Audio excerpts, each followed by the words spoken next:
अस्सलाम वालेकुम वरहमतुल्लाहि वबरकातुहू। दुरूद शरीफ का ज़रूर एहतमाम कर लीजिएगा।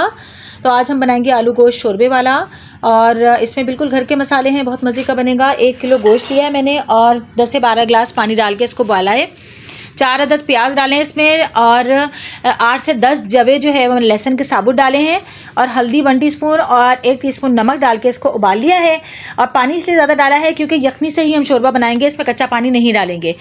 तो अब आप ये देखिए, इससे पहले नए आने वाले जो हैं वो चैनल को सब्सक्राइब करेंगे। आलू बॉयल कर रही हूँ मैं आधा किलो, और 1 किलो गोश्त है। बेबी पोटैटो आलू लें और बिल्कुल साबुत उबालें, और साबुत ही इसमें फिर हम छील के डालेंगे। तो ये देखिए गोश्त गल चुका है, इसमें हम आधा कप तेल डाल के इसकी भुनाई करेंगे। और इससे पहले ये कि देखें, जो नए आने वाले हैं हमारे चैनल को सब्सक्राइब कर लें, वीडियोस को लाइक और शेयर करें, बेल आइकन को ज़रूर प्रेस करें ताकि हर नई आने वाली वीडियो आपको तक पहुंच सके।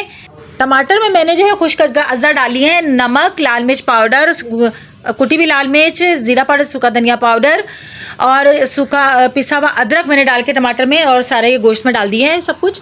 इसकी मैं बुनाई कर रही हूँ। और फिर आप ये देखिए हरी मिर्चें कटी हुई डाली है मैंने इसमें। इसकी अच्छी तरह बुनाई करेंगे और यखनी इसमें डाल देंगे। आधा घंटा बुनाई करेंगे ताकि घुल जाए सारे टमाटर, और 1-2 उबाले आएंगे तो ये गोश्त का सालन तैयार है। और इसको फिर हम जो है इसमें आलू उबले हुए डाल देंगे, बिल्कुल बेबी पोटैटो।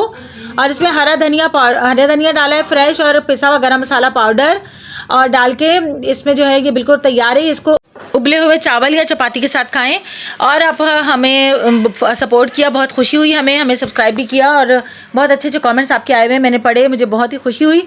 आइंदा भी इसी तरह कमेंट्स करते रहिएगा अपने। हम फिर नए कंटेंट के साथ मिलेंगे और नई नई तरकीबें इंशाल्लाह ताला हम लेकर आएंगे, शेयर करेंगे आपके साथ। तो हमारी वीडियोस को लाइक और शेयर ज़रूर कीजिएगा, चैनल को ज़रूर सब्सक्राइब कीजिएगा, बेल आइकन ज़रूर प्रेस कीजिएगा। अल्लाह ताला हमें ईमान और सेहत वाली ज़िंदगी अता फरमाए। तो फिर मिलेंगे इंशाल्लाह। अल्लाह हाफिज़।